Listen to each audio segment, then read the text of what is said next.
the Harris Football Podcast with your host, Christopher Harris. Welcome. Hey, welcome in. I am Chris Harris.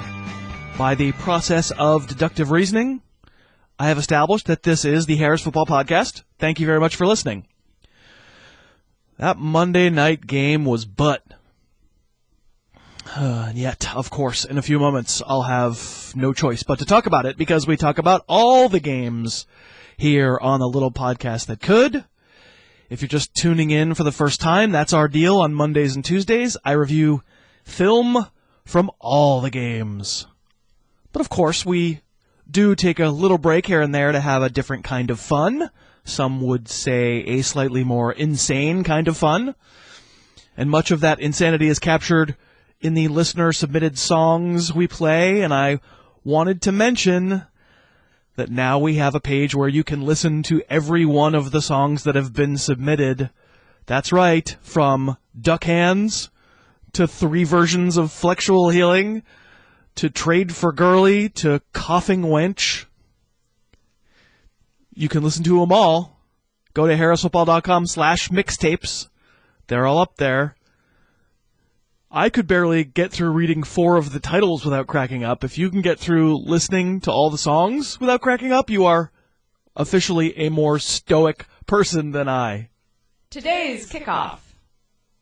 Indeed, on today's show, we're going to review the rest of the Week 6 game tape and give you fantasy tips as a result of watching. If you missed Monday's show, I urge you to go back and listen. Today we'll tackle the Giants-Eagles mess, as well as Cardinals-Steelers, Chiefs-Vikings, Ravens-Niners, Washington-Jets, Texans-Jags, and Dolphins-Titans. Don't worry, some of those games will get significantly less attention than others. In honor of the mixtapes page, we'll have a music digression. You know what? What the heck? It's another short little a cappella number from Timothy White. Let's just give it to you now. It's a Robert Plant song that I have to admit I do not recall from my extreme youth. I think it's Robert Plant. Harris knows what kind of fool am I. Harris knows took Abdullah way too high. Harris knows what comes over me. Cousin Josh needs a class in economy. Harris knows. Timothy rocking out. I think if there's one thing we can agree on, it's that Cousin Josh does need a class in economy. See that? You can do a mixtape. Send them in. Hey Harris at harrisfootball.com. All right, so then after that, the end of the show, we will talk Week 7 waiver wire advice, and we'll have the fantasy footballers on, and we'll do our countdowns of the best waiver ads this week. We're brought to you today by our friends at SeatGeek, and they have the best way to get tickets for any sporting event. This week, how about the Seahawks-Niners blood feud Thursday night, or Jets-Patriots in Foxborough on Sunday? SeatGeek does things that other online ticketing sites do not. It pulls in ticket options from hundreds of online sellers, so when you shop on SeatGeek, you're seeing virtually every ticket option available for that game all on one page. They have this excellent feature called Deal Score, so it ranks every ticket on the market with a 1 to 100 value score, so you can easily identify the best ticket values in the building. And SeatGeek's mobile app makes the ticket buying process seamless and easy. Find a ticket, 2 taps, it's yours. So download the free SeatGeek app right now. Inside the app, enter the promo code Harris, and you'll get $20 off your first purchase. Every ticket purchased on SeatGeek is backed by a 100% guarantee. So download the free SeatGeek app and enter promo code Harris. So, did I mention Monday night's game, Giants-Eagles, was pretty much butt? Eli Manning was butt. Sam Bradford was butt. Odell Beckham scored early. That was nice, but then he vaporized.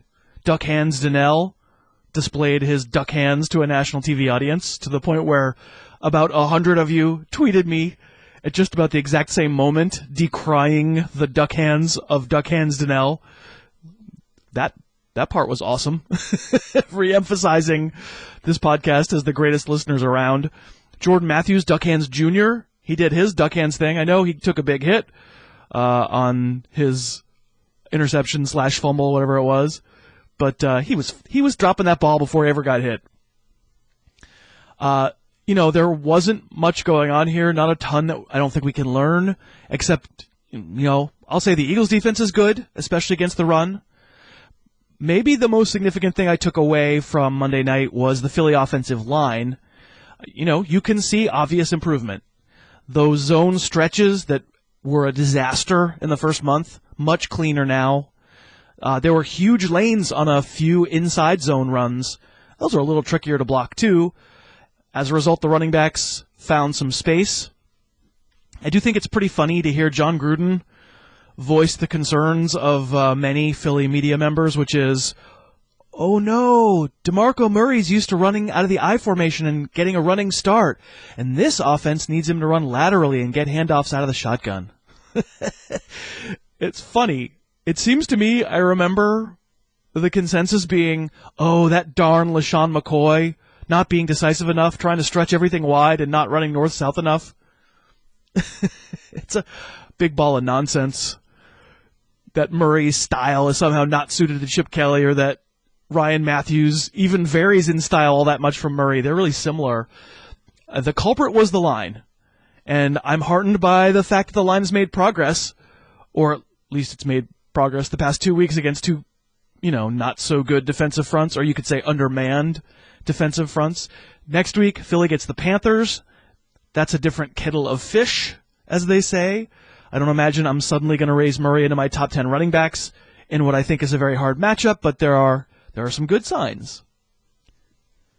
We're sponsored by DraftKings today, and this is right around the time of year when DraftKings comes in most handy. We all love watching the NFL, but sometimes even the most prepared among us struggle in our fantasy seasons. As you know from listening to the little podcast that could, there's so much out of our control. Injuries and usage. And if your fantasy squad is down for the count, I recommend DraftKings as a way to keep having fun for the rest of the season. The great thing is you're never committed to a player for more than a week, and you can totally change things up any week you choose to play. They've got the big pools, the millionaire makers, where you can try and hit the big money, and they've got smaller games where you compete against fewer people and your odds of winning get better. It's fun. It's something I play every week, and if you want to give it a crack, I really recommend it. Go to DraftKings.com and enter my promo code Harris, and DraftKings will give you a free contest to try it out. It's a perfect solution for those among us who were just cursed by the fantasy gods this year. That's DraftKings.com, promo code Harris. Game Film Rewind. Well, my first thought on Cardinals Steelers is, whoa, John Brown. What a ferocious little dude. First play of the game, just goes up over Ross Cockrell and catches a 45-yard bomb. How is John Brown going up over anyone? He got another deep shot in the first half. Would have had a late first half touchdown, but Carson Palmer blew the throw. Don't like the third quarter fumble. Just love the way Arizona uses him. Still all aboard. Michael Floyd should have had 2 receiving touchdowns. One was called back on a terrible offensive interference call. And he easily could have had a third in the third quarter, but couldn't get his foot down in the end zone. Unfortunately, this was a bad Carson day. You love that this offense keeps having him take shots down the field, and I don't think I could get away from starting him most weeks right now, but, these are weeks that are going to happen with him. The first pick was only kind of his fault. The ball was deflected into Lawrence Timmons' hand, but Palmer did throw it into coverage. And the other pick, that was a big one. It basically lost Arizona the game. I actually called it right out loud, right before he let it go. It was just so Carson. But listen, again, 300-plus yards. He gets the Ravens next Monday night. You start him. You hope he stays healthy. Mike Vick, insert heavy sigh here. Can't do it. Yes, really cannot do it. He was trying to get intercepted from the very first series, a throw to Antonio Brown that the Honey Badgers should have picked. He threw a late bomb to Brown that was incomplete, but Brown was wide open. He tried to get Marcus Wheaton killed. Only thing he did any good at all was run, and he pulled a hamstring doing that. Landry Jones was approximately 7 billion times better, and I don't really even know if Landry Jones can even play.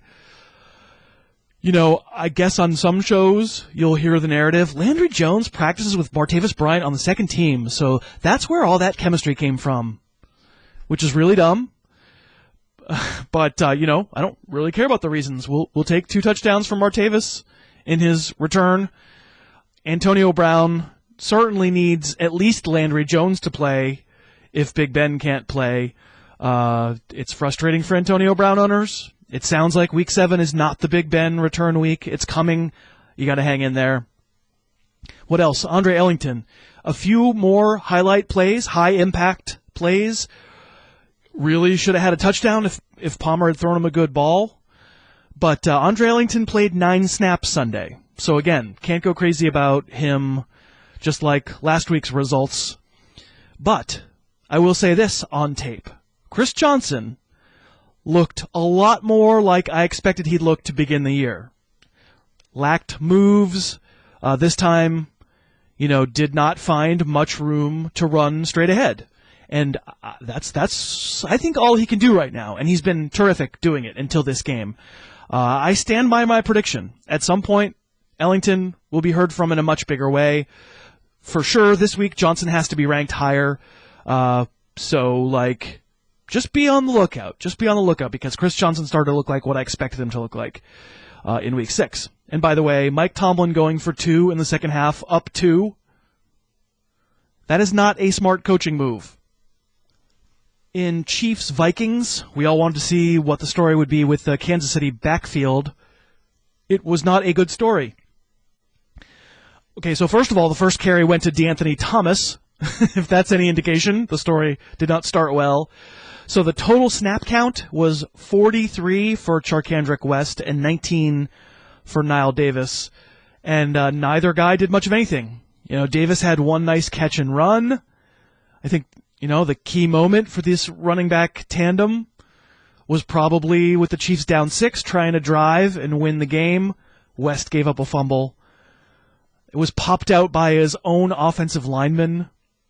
And certainly, with a workload that turned out to be that lopsided and nobody really did much of anything, you wonder if there could be some shift in the workload, some ramifications for next week. I know I tried using West in La Liga. Didn't work out. It was ugly. For those of us who thought we were finding a Jamal Charles substitute in Charkandrick West, can't say it won't happen, but certainly didn't see it in 1 week. This was a battle of quarterbacks as I watched this game on tape, who appear not to want to break a pane of glass with their throws. Alex Smith, literal songs have been composed about how constipated he is. I believe I may have composed such a song. And Teddy B, listen, it was not a good outing in a really winnable matchup against a not great Chiefs pass defense. Bridgewater's first interception was an overthrow.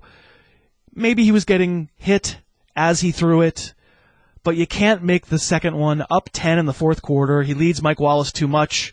It's an easy interception. Horrible. Kept the Chiefs in the game. To be fair, he did also keep a key drive later, going with a throw that he zipped in there to Stefon Diggs.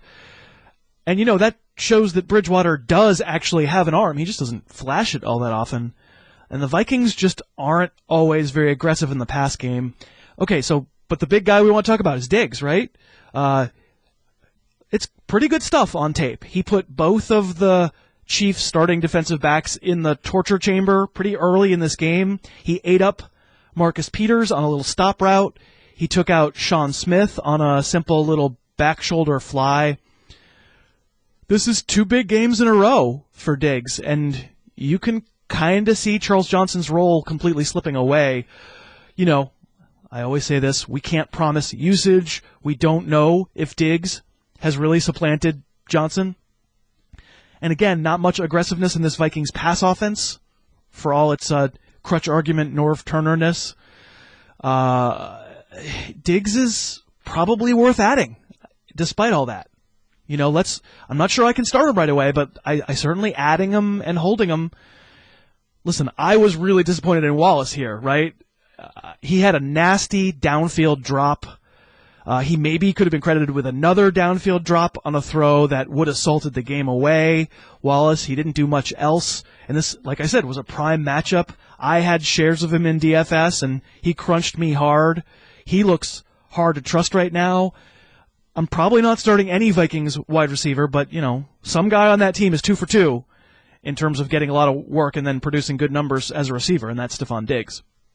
Jeremy Maclin suffered a concussion on a nasty hit on a play when Shorkandrick West got called for a chop block, and Maclin did not return to the game. We'll have to see about Week 7 against Pittsburgh. With no Maclin, Albert Wilson got one deep shot and then took a short pass to the house, although you have to realize that Chris Conley, the rookie, started opposite Maclin and got looks too. I think the bottom line would be if Maclin does miss time, you don't want any Chiefs receiver as a fantasy replacement outside a really deep league.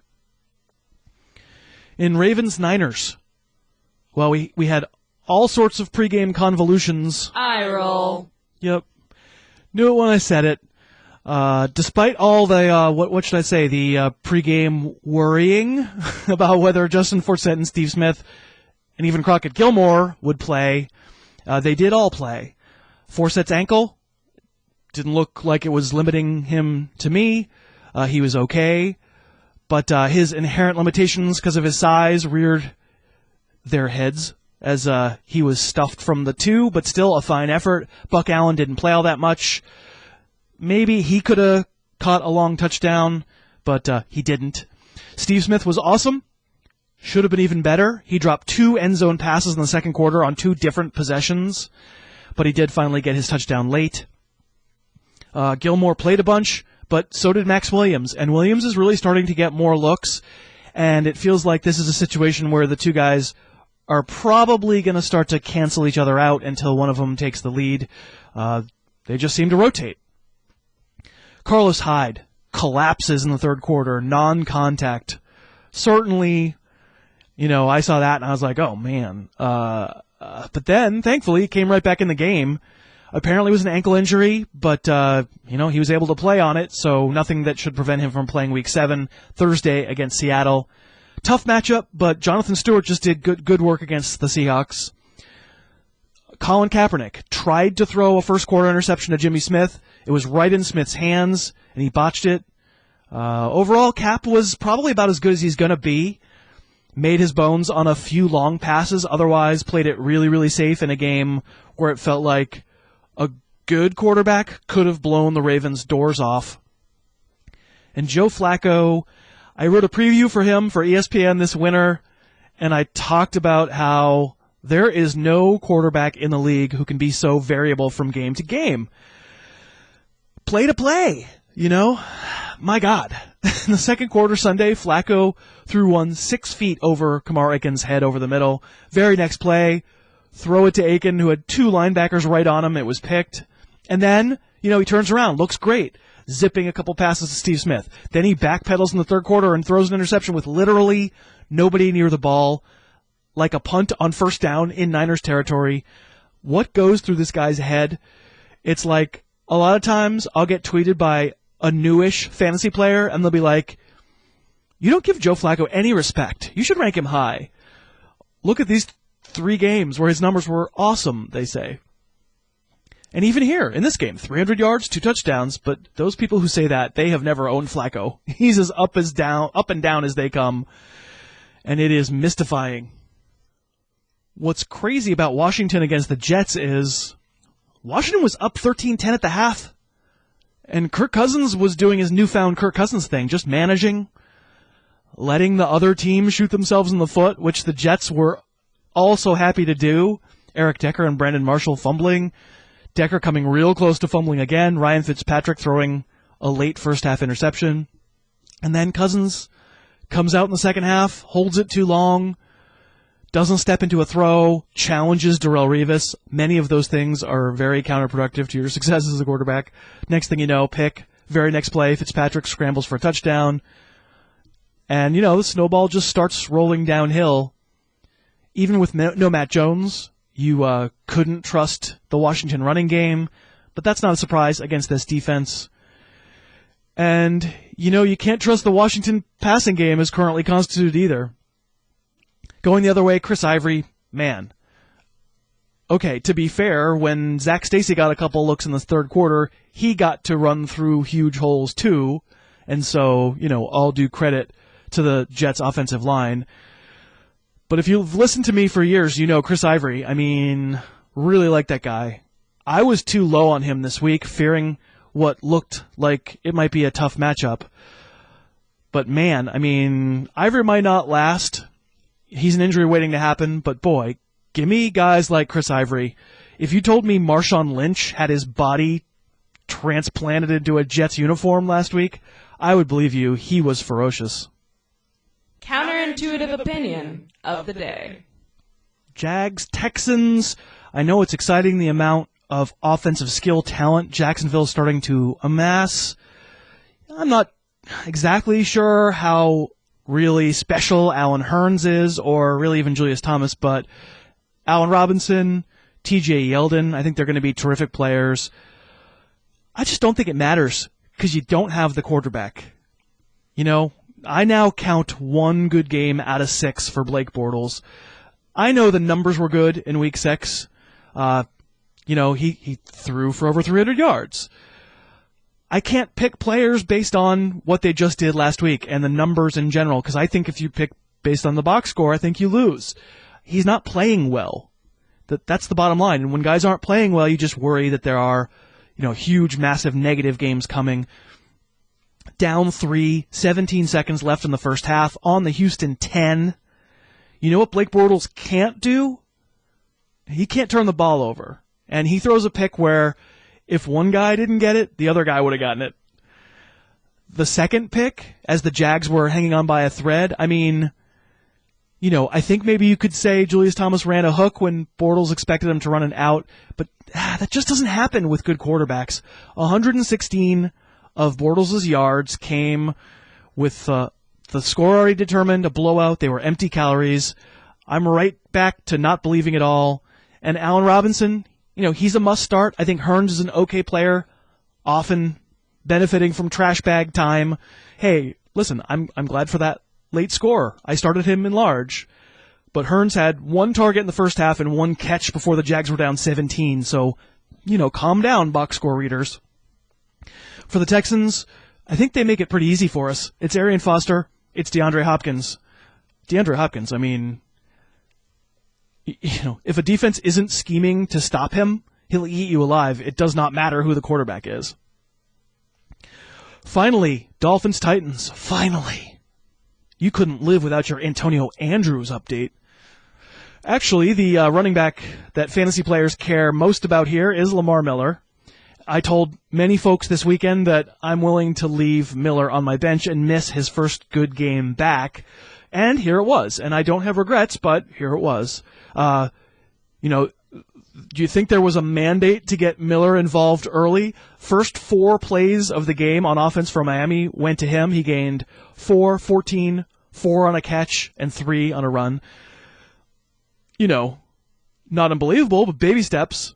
Jarvis Landry actually gets the first rushing touchdown on a Statue of Liberty play, which is good because he basically watched Rashard Matthews catch passes the rest of the time.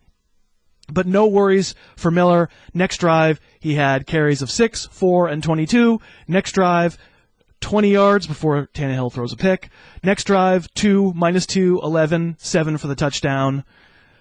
Yeah, I would say point of emphasis was on Lamar Miller here. Okay, so the caveat was, this was the Titans defense, not the Jets defense. But honestly, Tennessee's been pretty good against the run. And the Dolphins line did a strong job. And Miller was fast, and he was pretty tough. There was a lot to like. Against the Texans next week, I think Miller deserves to be back in number 2 running back territory. Marcus Mariota suffered a sprained MCL, toughed it out. But we saw Tyrod Taylor miss a game this past week. This is usually a missed time injury, so I think there's a pretty good chance we get a little Zach Mettenberger against the Falcons next week.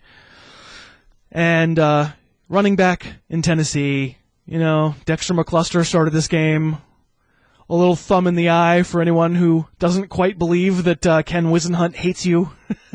My guess is you can avoid this backfield all season. At the very least, I think you should definitely avoid it until David Cobb is eligible to return Week 9, and then we'll just see.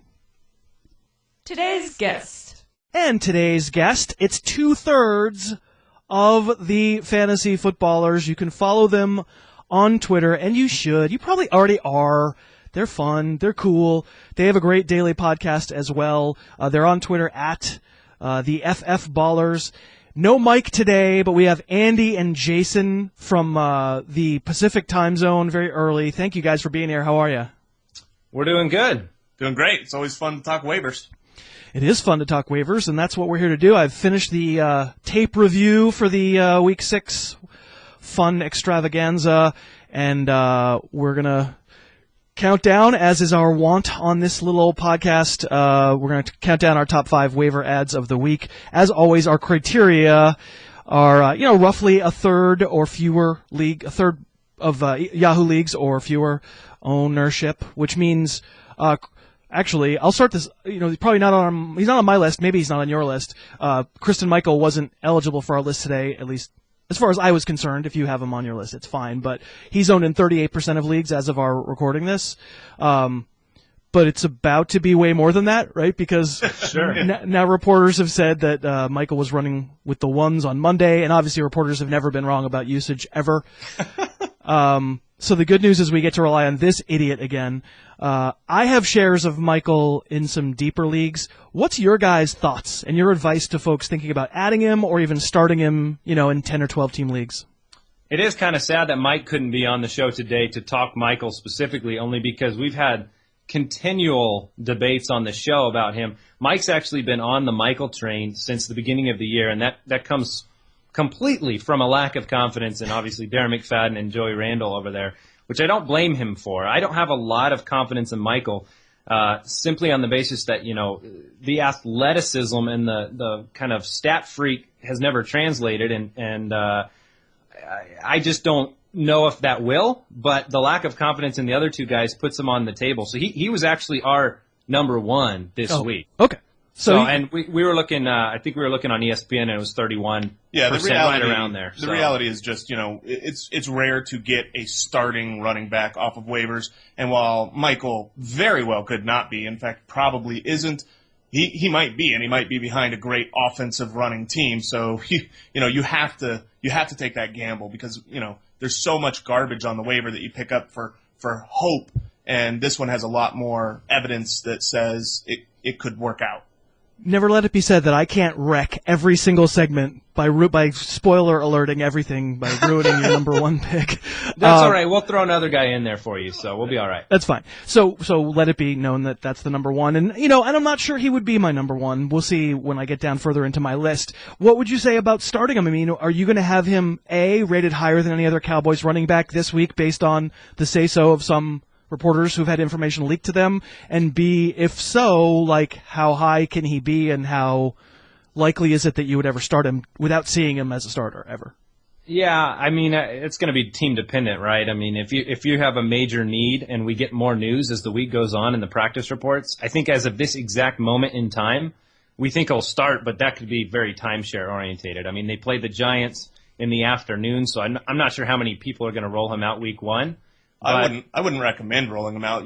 There's just so much question mark. I would say that, for now, right this second, I'm seeing kind of a 3-way split up of the carries.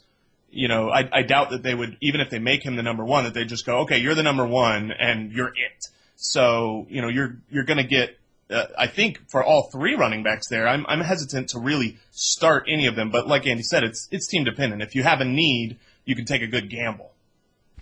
And let me just talk, there's probably some Joseph Randall owners out there who are like, hey, what's up? Why is this happening? Joseph Randall hasn't been such a bad fantasy running back this year. I got a little number for you. He scored 58 fantasy points so far this year. 43 of those have come on 10 of his 84 offensive touches. That's been the problem with him, right? I mean, that Atlanta game, he comes out and, the majority of all of his yards is in that first drive or the second drive, and then the rest of the game he does nothing. So they're lacking consistency from that position, which is the whole reason why Michael's going to get a crack at it. And, yep. That's why we have Michael kind of at the top of our list, is the thought process that, hey, if you're a fantasy owner of a team and you're sitting there and you're middling and you might need a big boost, at least the potential's there where he comes out and he, blows the doors off of it this week, and then next week you have this, top 10 potential running back just because of the O-line and the dependency on the run in Dallas. So this week, I'm not sure, but he'll have the chance. That's what you want. So my theory about Christine Michael is he's actually a piece of performance art by Andy Kaufman, trying to show how many times people can get burned and add a guy who's literally never done anything in the NFL. But that's just me. Those are nice preseasons we've had over the last few years, right? Where everybody's buying into the Christine Michael train. Yeah. All right, so let's do our countdowns that I've spoiled. Yes. Who's your number 5 waiver ad of the week? All right, number 5, we actually have Theo Riddick on the list. And because the running game in Detroit is so delightful that you really want another share there. It was funny, actually, a quick aside, but you and we talked a lot before the season began on the fact that Joique Bell and Eddie Lacy look alike, and it seems like you were correct on that front. Yeah. Right, well, I think it's possible that the problem with Joique Bell is that Eddie Lacy stole his Achilles. It's not a pretty picture between those two. But on the Riddick side of things, Zach Zinner's out for the year now. Joique Bell's done absolutely nothing. Amir Abdullah can't stop putting the ball on the turf. And Theo Riddick's been efficient in the passing game. So especially in PPR leagues, Riddick's snap counts have been going up. Week 5 and 6 saw his biggest snaps of the year. And so just opportunity there, and the fact that you probably have an okay baseline with him right now at this time. So Riddick's somebody that you can kind of plug and play. I like him more than Chris Thompson right now. He's still in that type of a category, but Riddick's on our number 5. His name will come up again on the list. My number 5's Devin Funchess. Okay. 17% of Yahoo leagues, and listen, I mean, we talk about duck hands on the show, and Mr. Funchess has duck hands. He was only credited with 1 drop on Sunday, but I think that's highly charitable. Although he had one unbelievably good catch down the right sideline, kind of an important catch in the comeback effort for the Panthers. He only played 21 snaps, but you could get the sense that when he was out there that Cam Newton wanted to get him involved. They would love him to be Kelvin Benjamin, career high 6 targets. That's a sad number. I would say certainly you're adding him to your bench. You're not thinking about starting him, but I think in deeper leagues, I wouldn't mind seeing if he rounds the corner over these next couple of weeks, and you might be able to buy in early. Who is your number 4? Our number 4 is Mr. Brandon LaFell, the forgotten receiver for many people in New England. What percent of leagues is on ESPN? Because he's 51% owned on Yahoo. Oh, really? Wow. Yeah. He's less than 30%, I believe, like 25% on... it's only 20.1% ownership in ESPN. You know what I always say? Anybody ever affiliated in their careers with ESPN is not that bright. Yeah, we heard the same exact thing. If you've ever been with them, that's right. You have no business. You have no business. So yeah, big LaFell there. So LaFell would probably be on our list. Right. He'd probably be number 1 on my list overall, probably. But he was disqualified for me, 51%. But go ahead, give the LaFell case anyway. We'll help the ESPN owners. Yeah, I'm sure there's a lot of you out there. The LaFell case is essentially this. You have a better offense for the Patriots this year. I mean, it's pretty much the same thing except with anger and vitriol that wants to score as many points as possible this year. And last year, you had Brandon LaFell go with that team, and he finished as the number 22 wide receiver, a wide receiver 2. He didn't even play the first 2 games of the year. He scored 7 touchdowns, and you really see a need watching the film this year and seeing how the Patriots are playing, and they seem like they're lacking LaFell, and that I expect he'll come in, be plugged in right away. He's eligible to return now. It's possible he could be playing and starting against the Jets this week. If he's active, I think that would be not so much a normal play. That might be a decent play in like a DFS league, if you're going against a big pool of guys, not in a head-to-head. But he is definitely worth an ad. If you look at most of the wide receivers out on waivers, I would rather have the upside of a LaFell than a Cecil Shorts or a Kamar Aiken or all those guys. So. Yeah, he'd be my number 1 ad. You just don't find Tom Brady number 1 outside receivers, just sitting around on the waiver wire. You're not signing Keyshawn Martin? I'm not signing Keyshawn Martin, although that was a really nice play and kind of an important play in that game. It was. Yeah, not signing Keyshawn Martin. My number 4 is Ahmad Bradshaw, 13% owned in Yahoo leagues. Not even all that speculative an ad. If you own Frank Gore, you should handcuff him to Bradshaw. I think, Gore's 100% owned. I think Bradshaw should be 100% owned by Gore owners. He was able to play 16 snaps on Sunday night, essentially like walking in and, in a suit and tie. And immediately becoming the backup. Josh Robinson, they don't trust him, fumbled too much. Not sure Bradshaw's going to have a ton of standalone value. I'm also not sure it's all that great of a week for waiver wire. So Bradshaw's my number 4, and certainly if Gore were to get hurt, I think Bradshaw would be the main man until his feet fell off. Yep. So number 3 for you is... Number 3 is Stefon Diggs, 3.2% owned in ESPN leagues right now, and obviously building a rapport with Mr. Bridgewater. Now, Bridgewater's not lighting things up in the passing game. I think no multi-touchdown games this year, but you have to like what you see from Diggs, man. A 5th-round pick coming in, 9 targets this week, 10 in week 4, and really seems to have the trust of Bridgewater. So, in and out of breaks quickly. I remember watching him. We were at a Buffalo Wild Wings watching the game in week 4, and Jason and I are looking up and going, "Oh, there he is again.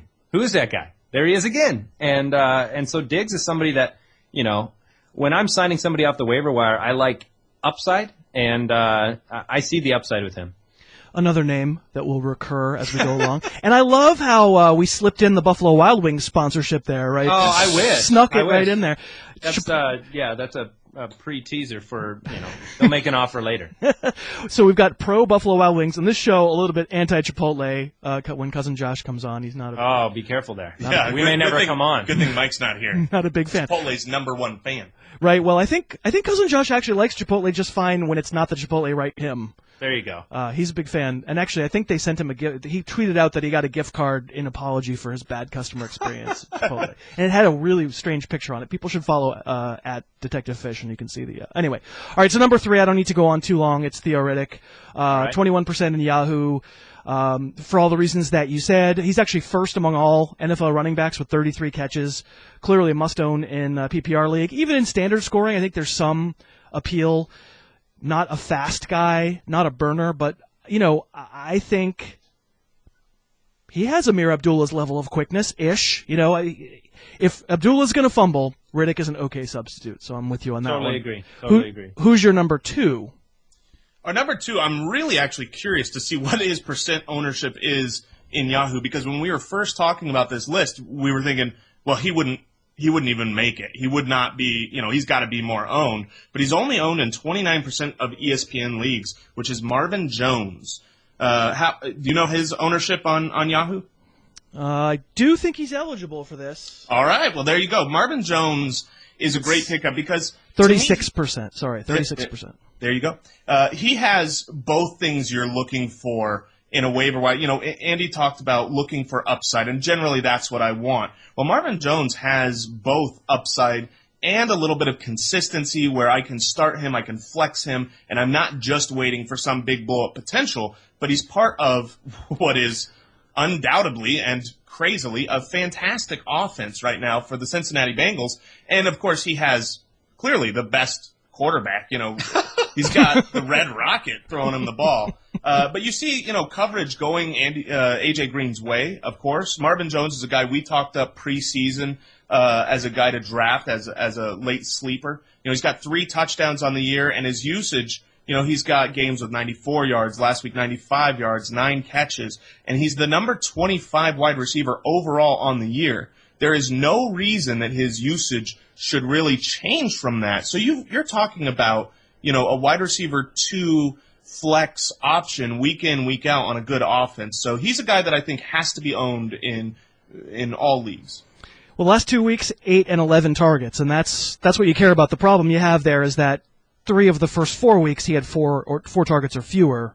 Yep. And so that's the worry. Mohamed Sanu really can eat into the workload. But I'd say he's about eligible for this list, and I read a waiver column for Vice Sports, and he's been on the other names we've talked about in previous weeks for a few weeks now. Let me ask you this: would you rather have Marvin Jones or Eric Decker? I'd rather have Decker. Okay. I'm pretty sure I'd rather have Decker. I just don't feel like there's a third guy there in New York to steal. Yeah, that makes sense. Yeah. Mohamed Sanu tends to be the bane of my existence. I'm a big Marvin Jones guy too, but yeah, Mohamed Sanu. My number 2, also a name that's been mentioned, so we can move quickly. Stefon Diggs, 7% owned in Yahoo leagues, and listen, coming out of the bye, he's even better than he was in week 4. I said it earlier in the show. He really put the Chiefs starting corners, in that torture chamber. Really look good route running wise. You're hearing Mike Wallace say we should definitely listen to what people say. Players say. Antonio Brown, right? Antonio Brown comparisons. So pretty much you should be ranking Stefon Diggs as the number 1 receiver in fantasy. Sure.